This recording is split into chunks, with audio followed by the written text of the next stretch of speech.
공사가 9일 자녀와 함께 대한민국에 입국하였습니다. 북한에서는 직위가 올라갈수록 감시가 심해지면서 도청이 일상화되어 있다. 또 현영철이 유민그룹부장 처형된 것도 집에 가서 얘기를 잘못해서.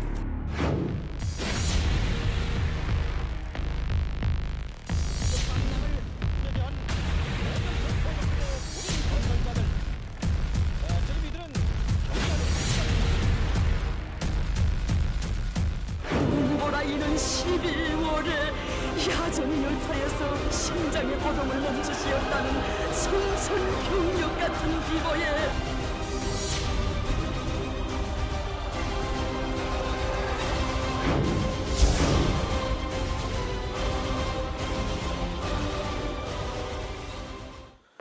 예, 오늘도 북한 소식. 대한민국의 망명한 최고위급 탈북 인사 중에 한 분이시죠. 국가정보원사나 국가안보전략연구원 고영환 부원장과 함께 얘기 나눠보겠습니다. 부원장님, 안녕하십니까?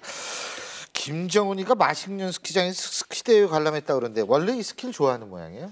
뭐 스위스에 가서 스위스 하면 떠오르는 게 알프스, 알프스 하면 떠오르는 게 스키. 예, 그러니까 또 아마 그렇게 제일 많이 만들어 쓰고 싶었던 것이 아마 스위스 스키장 같은 그것을 만든 게 이제 마식령 스키장을 인민군 세계사단 정도를 예. 동원을 해서 만들었는데 저기서 이제 국내 대회를 만들고 거기에 아하.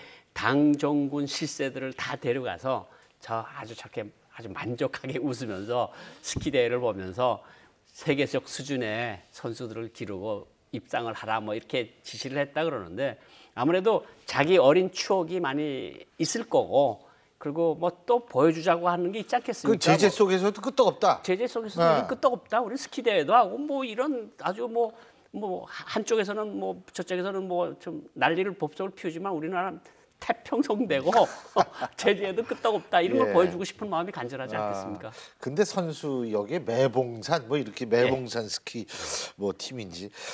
자, 그리고 사실 우리가 얘기할 부분이 이 부분인데 태영호 공사가 지금 본격적으로 이제 23일부터 사회 활동을 시작한다고 그래요. 저기 부원장님께서는 망명하시고 나서 얼마 동안 보호받다가 활동을 저는 하신 거예요? 8개월 8개월. 동안 안가에 있다가 그 태영호 공사는 한 6개월. 7월 말에 들어왔으니까 아마 한 5개월 정도 된 것 같습니다. 근데 오늘 이제 그 알려진 바에 따르면 뭐 태영호 공사가 김정은 거의 워낙 1인 독재 체제니까 김정은이 그 유고되면 통일이 된다 뭐 이런 얘기를 했다고 하는데 심지어 어떤 말도 예. 했다 그러는가 하면 너무 늦게 망명을 하면 내가 통일 위협에 참여를 못할 것 같아서 빨리 오고 싶었다. 예. 또 와서 보니까 내가 왜 망설이고 그동안 안 왔는지 참 후회스럽다. 예. 그리고 애들한테 정말 내가 노예처럼 살았지만 너희들은 아들 둘은 노예처럼 그 살지 않게 하게끔 하기 위해서 사슬을 끊어주기 위해서 한국으로 가자 그렇게 이야기를 했다는 거 아닙니까? 그러니까 뭐 일부 탈북자들이 조금 좀 이렇게 뒤에 좀 이렇게 안 나타나서 그러는 탈북 고위 간부들도 있는데 일단은 나는 공개적으로 김정은 반대하는 투쟁에 나서겠다. 뭐 이런 건 굉장히 긍정적인 요소라고 생각합니다. 근데 그 현영철 그 고사총인가요? 고사기관총. 예.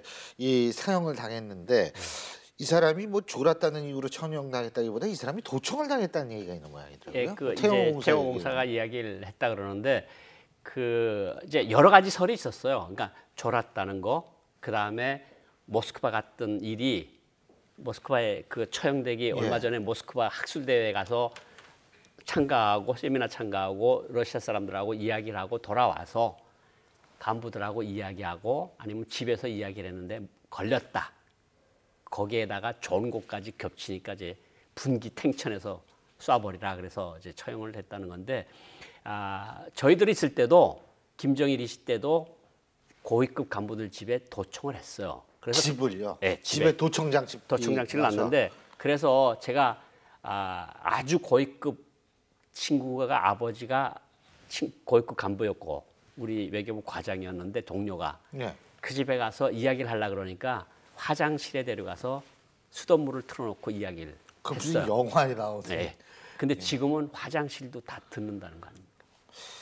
그러니까 집에 가서 그 지금 우울증 걸리게 생겼네요. 우울증, 절망감 그리고 막 피해망상. 잘못하면 싸 죽이고 그러니까 그 어떤 극도의 피로감, 스트레스 이런 것들 때문에 자꾸 당정군 엘리트들이 탈북을 하는 거 아니겠습니까?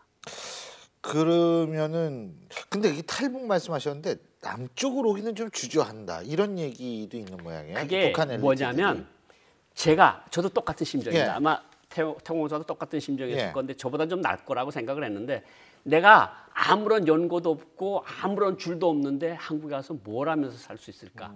이게 걱정이 많이 됐었거든요. 그래서 좀 저도 한국에 오는 걸 주저하고 다른 나라로 가려고 그러다가 사실은 여기 왔는데 똑같은 심정일 겁니다. 그러니까 이제 이야기를 하는 것이 당정군 엘리트들이 중국으로 망명을 하도록 하지 말고 한국으로 망명을 하도록 정책을 좀 바꿔줬으면 좋겠다 이런 이야기를 했다 그래요.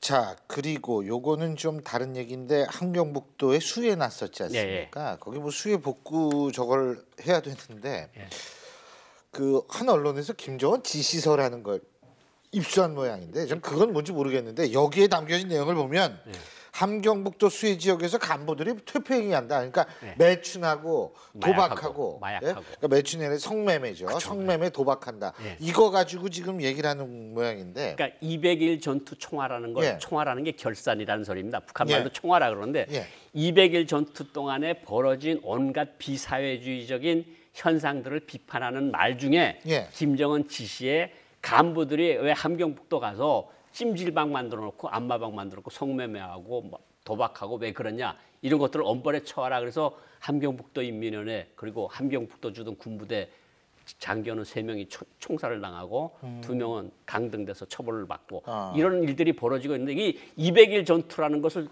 결산을 하면서 나타난 현상 중에 하나입니다. 근데 함경북도 인민위원회 간부 2명 또 시멘트를 빼돌렸다며요? 그러니까 저게 걸렸으니까 그렇지 안 그러니까 평양시의 미래과학자 거리 건설할 때도 콘크리트나 시멘트, 철강 같은 걸 안 빼돌린 사람이 거의 없다는 거거든요. 왜냐하면 먹고 살기가 힘드니까. 그거 지금 이렇게 뜯어보면 뭐 10개 들어갈 건 한 3개 들어가 3개밖에 안 들어가 있다는 소리라는 거죠.